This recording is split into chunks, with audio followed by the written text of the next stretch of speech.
इचलकरंजीत रविवारी रात्री 9 वाजण्याच्या सुमाराला स्टेशन रोडवरील पंचगंगा कारखाना परिसरात असलेल्या एका चायनीज गाडीवर मयत राकेश कांबळेसह रोहन भोसले, वैभव मिरजे, प्रशांत आणि अमन हे खाद्यपदार्थ खात बसले होते.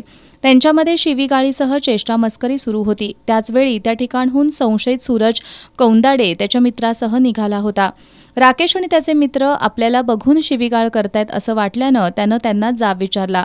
यातून वाद सुरू झाला. दरम्यान या वादाचं रूपांतर हाणामारीत झालं. दोन्ही बाजूचे समर्थक जमू लागल्यानंतर राकेशच्या मित्रांनी पळ काढला. मात्र राकेश हल्लेखोरांच्या ताब्यात सापडला. त्यानंही जीव वाचवण्यासाठी पळ काढला, पण पाठलाग करून त्याच्यावर धारदार शस्त्रानं वार करण्यात आले. यामध्ये गंभीर जखमी झालेल्या राकेशला आयजीएममध्ये उपचारांसाठी दाखल करण्यात आलं होतं.